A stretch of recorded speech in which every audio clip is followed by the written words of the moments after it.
dejamos con ustedes al doctor Oscar Navea, docente del programa de Medicina de Urgencias del Hospital Clínico de la Pontificia Universidad Católica de Chile, y nos va a hablar de un tema controversial. No todo lo que brilla es oro, trombolisis en ACV. Hola, buenos días. Existen pocos temas en los cuales medicina de urgencia choque tanto con otras especialidades y que haya tanta divergencia en la manera de pensar, incluso en los mismos especialistas de urgencia, como es en el uso de trombolisis en el accidente cerebrovascular.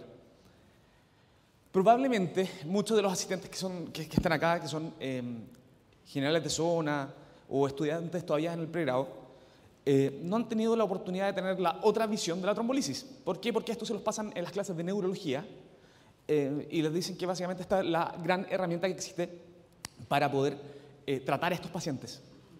Sin embargo, esto tiene un lado oscuro, esto tiene un lado que no está tan ciertamente resuelto, y eso es lo que lo quiero introducir en esta oportunidad.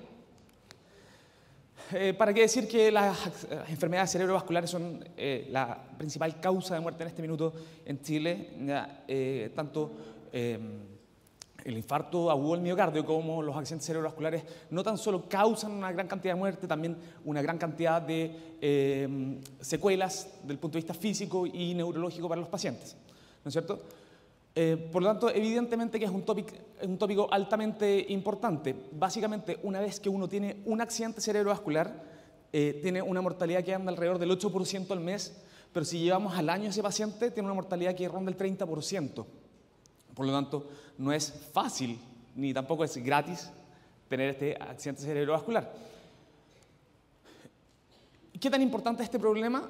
En Chile hay un estudio muy bonito desde el punto de vista de que tomaron a Iquique. ¿Y cuál es la gracia de Iquique? Que tiene 500 kilómetros para arriba, 500 kilómetros para abajo, por lo tanto un centro cerrado. Existen solamente una clínica y un hospital, y todos los accidentes cerebrovasculares que llegaban los empezaron a enrolar. Y con eso lograron estimar la prevalencia del accidente cerebrovascular en Chile. 8.6 por cada 100.000 habitantes año. Eso significa que en Chile tenemos como algo cerca de 14.000 accidentes cerebrovasculares al año. ¿Quién que está acá ha hospitalizado un accidente cerebrovascular en el último año? Que levante la mano, por favor. ¿Quién ha hospitalizado en el último mes? ¿Quién ha hospitalizado en la última semana? ¿Quién hospitalizó en su último turno un accidente cerebrovascular? ¿Quién hospitalizó más de un accidente cerebrovascular en su último turno? ¿Ok? Esa es la magnitud del problema. Y quiero que se acuerden de ese número, 14.000 al año solamente en Chile. ¿Por qué? Porque vamos a revisar un poquito de la evidencia que hay atrás de la trombolisis. Fisiopatológicamente, una de las causas más frecuentes de accidente cerebrovascular y que comparte la fisiopatología con el corazón es que existe un accidente tromboembólico, se genera un coágulo, el coágulo evita el paso de la sangre, se infarta el área, cesan las funciones, ¿no es cierto? Por lo tanto, la recanalización suena como la mejor manera de lograr un tratamiento. Y hay estudios que muestran que los pacientes que logran recanalizar su cerebro tienen mejor sobrevida, independiente del outcome neurológico que tengan. Esto es los pacientes que tienen recanalización espontánea. No estamos todavía metiéndonos en el tema si es que le vamos a meter drogas o algo para poder recanalizar. Por lo tanto, al igual que el corazón, cuando el cerebro se reperfunde, de manera natural al menos, los pacientes viven más. Y estuvo el estudio Gusto, ¿ya? El gran estudio italiano que tiene 41.000 pacientes, acuérdense de este número, 41.000 pacientes, que logró demostrar cómo cae la mortalidad del infarto cuando uno ocupa trombolisis, en este caso TPA, ¿ya? Por lo tanto, se acuñó el concepto de que el corazón es tiempo. Si le duele el pecho, vaya rápidamente a un servicio de urgencia porque tenemos una terapia que salva vidas.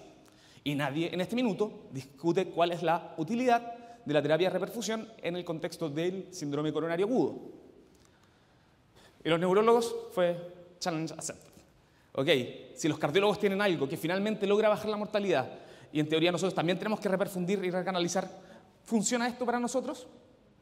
Por lo tanto, empezaron a pensar si existe la posibilidad de reperfundir de manera farmacológica las arterias y mejorar el flujo de este cerebro. Les quiero dar un microsegundo a la lata, pero es que es necesario que sepan dos cosas. Lo primero, este es el NINDS, el NIHS, que es la escala que ocupan los neurólogos para ir midiendo el nivel de déficit asociado a un evento, ¿ya? Y como ven, es una escala bien compleja con muchos puntos. Y esto te da un puntaje. Entre más alto el puntaje, el paciente está más grave. Y por el otro lado, la otra escala que tenemos que conocer para poder entender de lo que vamos a hablar es el ranking. El ranking es una escala que va de 0 a 6, donde 0 es sin síntomas, 1 mínimos síntomas, pero son capaces de hacer su vida sin limitaciones. Por ejemplo, un paciente que tiene un accidente cerebrovascular y queda con un poco de parestesia del borde del muslo. Tiene un síntoma, pero el gallo hace su vida absolutamente normal. O una muy discreta disartria, que hable con la lengua un poquito traposo. Eso es un ranking 1. Ranking 2, secuelado pero autovalente. El gallo que quedó con una plegia menor en la pierna, que camina sin apoyo, sin ayuda, y hace toda su vida normal. Vuelve a su trabajo, vuelve a hacer lo que quería. Y ese punto es importante porque es el punto que miran los estudios.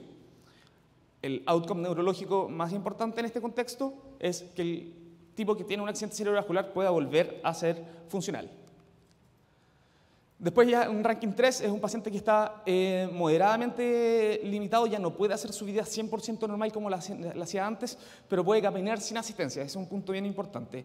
El 4 es un paciente que ya tiene una discapacidad franca, este hombre no puede volver a hacer su vida basal como antes, y no es capaz de mantener sus actividades básicas de vida diaria, ya necesita asistencia para poder levantarse, bañarse, alimentarse, etc. Ranking 5 es el paciente que es incapaz de mantener su vida sin asistencia continua. Es el hombre que es incapaz de manejar sus secreciones, que necesita aspiración. ¿Ya? Es ese tipo de pacientes que habitualmente está ostomizado por todos lados, o sea, un paciente secuelado bien pesado. Y finalmente el 6 es el que se murió. ¿Ya? Entonces, esta es la escala de ranking, esto es lo que miran los estudios cuando hablan de trombolisis, y el número 2 es el ranking como que los autores definen outcome positivo. ¿Ok? ¿Qué es lo que pasó? Comenzó el estudio, ¿ya? Primero con un estudio italiano que se llama MAST, que justamente el gusto, que el de los cardiólogos también es italiano, ¿ya? Así que los italianos son pioneros en la trombolisis y dicen, vamos a ver qué pasa, y la verdad que tomaron un punto de corte de menos de 6 horas y tuvieron 0 beneficio en relación a la trombolisis. Pero este estudio estaba hecho con streptokinasa. El segundo estudio, que fue el ECAS, primero, ¿ya? También en menos de 6 horas, también publicado el año 95, y hay una discreta, pese a que no hay aumento de las muertes, ellos se dan cuenta que hay una altísima tasa de hemorragias intracraneanas y por lo tanto dicen hay más daño que beneficio, sin embargo no es significativo para muerte, que es el outcome importante, no hay beneficio. Finalmente, en Estados Unidos, se comienza un estudio que se llama NINDS. Y el NINDS es un estudio que originalmente, la primera parte, intenta ver el outcome de los pacientes a 24 horas. ¿Por qué? Porque la lógica dice, tengo un cerebro que no está reperfundiendo, abro la arteria, reperfunde, debería mejorar mi estatus neurológico, ¿no es cierto? Pero la verdad es que no muestra ningún beneficio. Sin embargo, después empezaron a mirar para atrás los pacientes y se dieron cuenta que para adelante, cuando uno los seguía más allá, tal vez podía haber un beneficio. Por lo tanto, hicieron una segunda parte, que se llama NINDS 2. ¿Okay?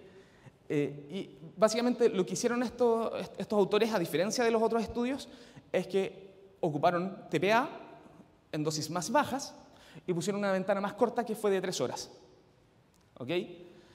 ¿Y qué es lo que mostraron? Que el 13% de los pacientes que uno les daba trombolisis dentro de ese punto de corte, a los 3 meses después tenían un mejor ranking, o sea, un 13% de los pacientes lograba más, un 13% más, lograba volver a sus funciones habituales.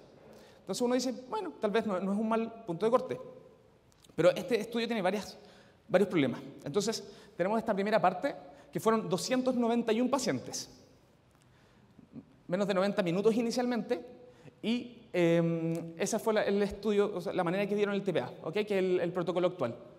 Y eso es lo que ellos buscaban, que el NIHSS, o sea, en otras palabras, el déficit motor sensitivo o de lenguaje que tenían en ese minuto, bajara 4 puntos. Y se dieron cuenta que no había beneficio a las 24 horas y que los pacientes sangraban de la cabeza. Y después estuvo el NINDS-2, que fueron 333 pacientes, el mismo protocolo, pero hicieron un análisis ad hoc, o sea, después lo miraron para atrás y dijeron, si hacemos un combinado entre el ranking, que es el estudio que les mostré, el NIHS, el Glasgow y el Bartel. Cuando miraron todo eso, hicieron un análisis retrospectivo de ese estudio, lo fusionaron y lo publicaron. Y lo publicaron como un estudio diciendo que viene de 2 distintos, pero al final toman esta corte de 624 pacientes. ¿Y qué es lo que vieron? Que tenían un OR de 1.7 a los 3 meses para que estos pacientes tuvieran un mejor outcome funcional. Pero aumenta la tasa de hemorragias intracraneanas en 10 veces. Pasamos de un 0,6% a un 6,4% de hemorragias intracraneanas. No hay diferencia de mortalidad, pese a que los pacientes que sangraban en la cabeza se morían antes. Y básicamente lo que explica, una de las explicaciones de los autores es que el aumento de mortalidad precoz se arregla, digamos, con la mortalidad un poco más tardía por el paciente que queda con secuelas severas, que aspira, etc. Y bajo eso, ellos dicen de que los beneficios son mayores que los riesgos. Por lo tanto, se toma como un estudio positivo. Esto fue publicado en diciembre del año 95 y en junio del 96, tan solo 6 meses después, la Sociedad Americana de Stroke, o la American Stroke Association, lo aprueba como la terapia estándar y de manejo de todos los pacientes. En otras palabras, le dice, esto es bueno, esto funciona, y se transforma en el standard of care. Tenemos una terapia que tiene un beneficio, que es un beneficio que con 600 y tantos pacientes no tenemos tan claro dónde es. Sin embargo, sí hay un número que está súper estandarizado y que es el aumento de las hemorragias intracraneanas. Independiente del estudio que uno mire, todos los estudios muestran sobre 10 veces de hemorragia intracraneana, tasas que andan entre el 6 a 7%. Por lo tanto, tenemos un riesgo que es estable y un beneficio que es variable.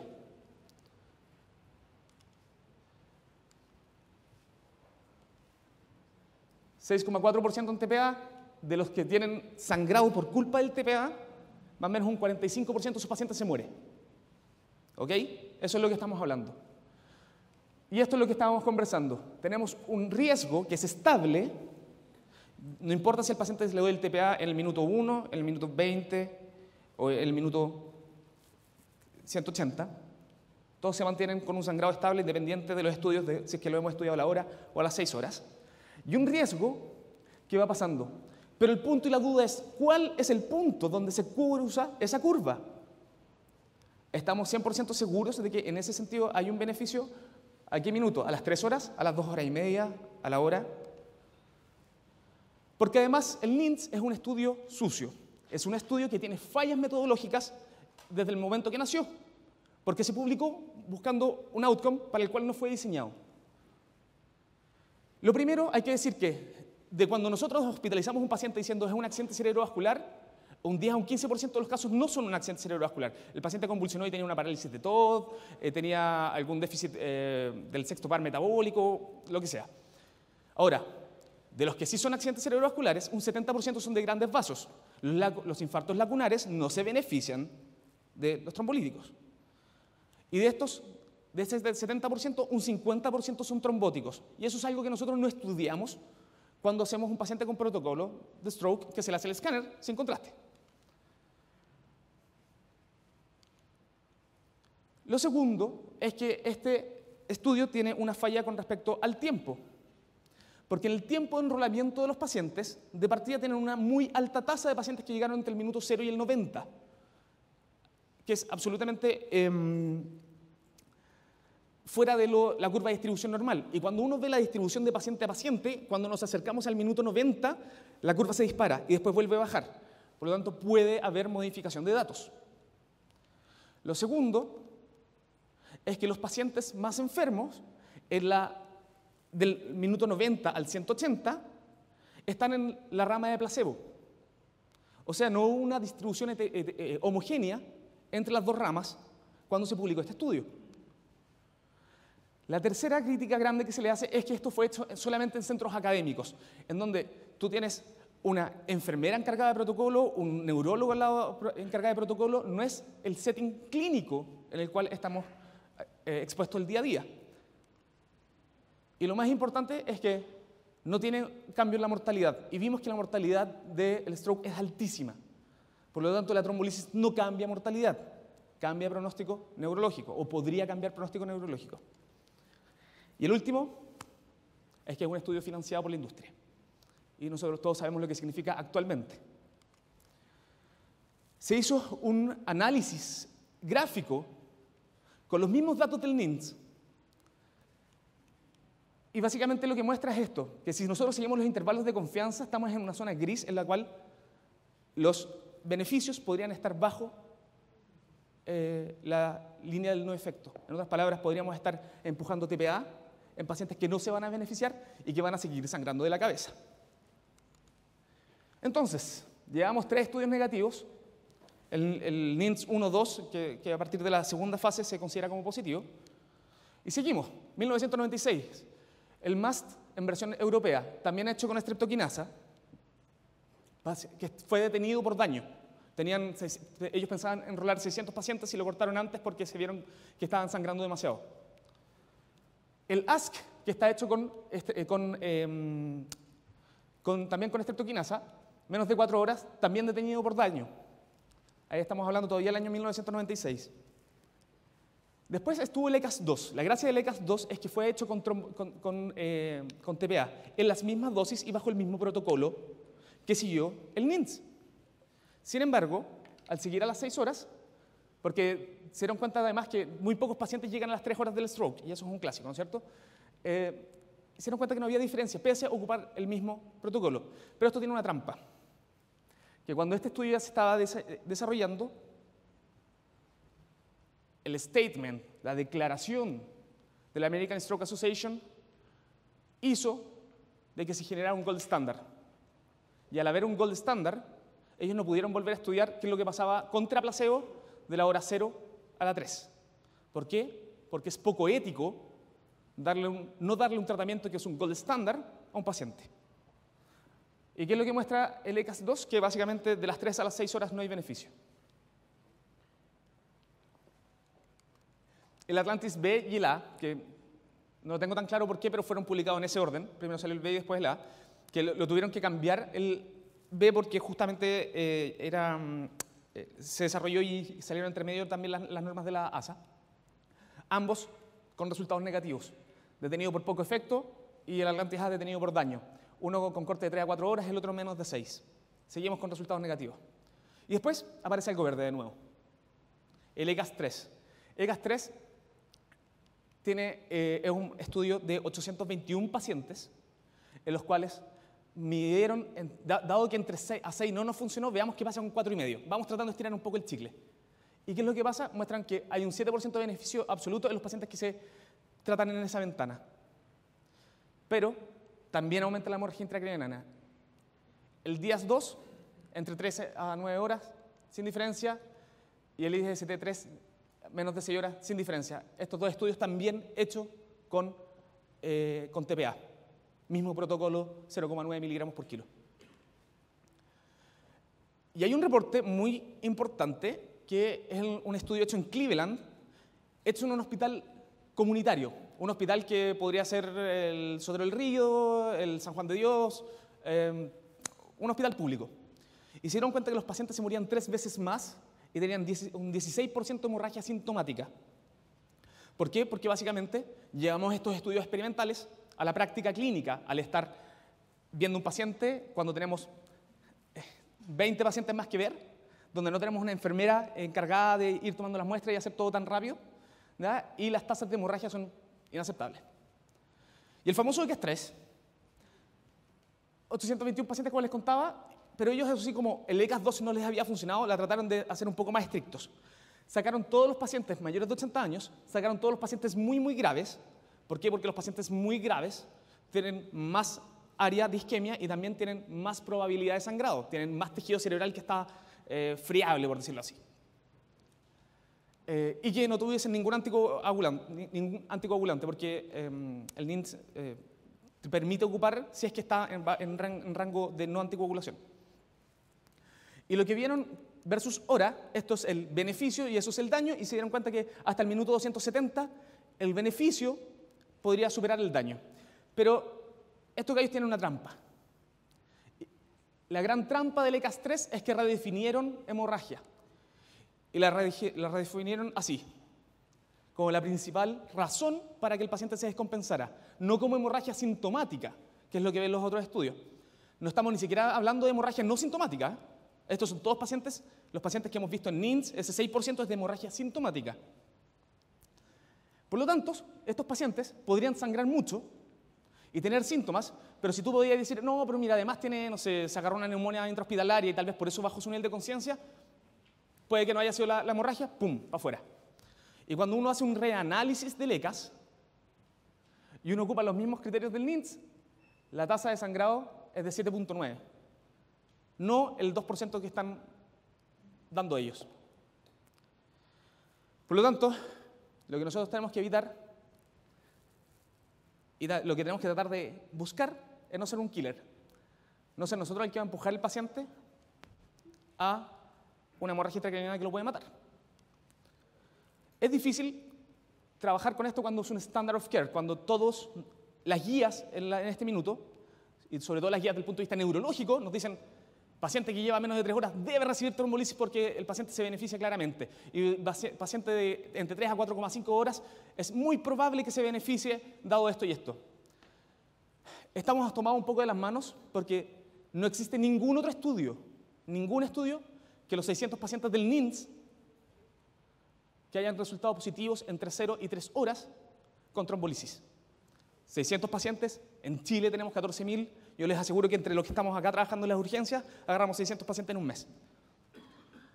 600 pacientes para una patología cuyo riesgo-beneficio no es tan claro.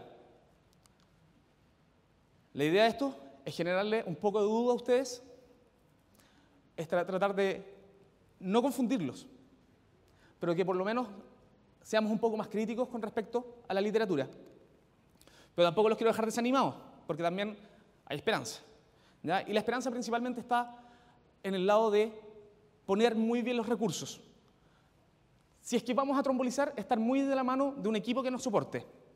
No empujarlo nosotros cuando estamos solos en un turno con 3 o 4 pacientes en el reanimador en el mismo minuto, y llega este paciente corriendo al lado y te dice, doctor, tiene un déficit de hace 1 hora.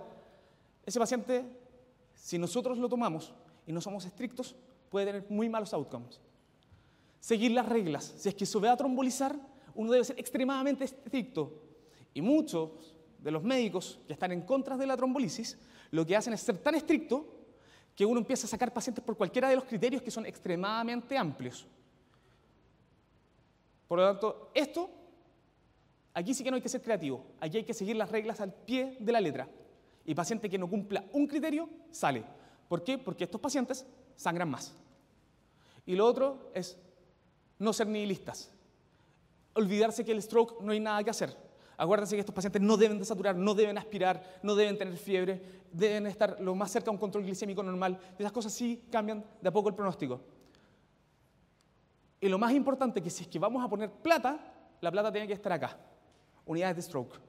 Las unidades de stroke establecidas, donde tengamos una enfermera que se encargue de los pacientes, un equipo de enfermería que se vea que los pacientes no se escaren, equipo de kinesiología y equipo de otorrino que nos ayuden a la deglución, que los pacientes nos piden, etcétera, etcétera. Eso cambia la mortalidad de estos pacientes.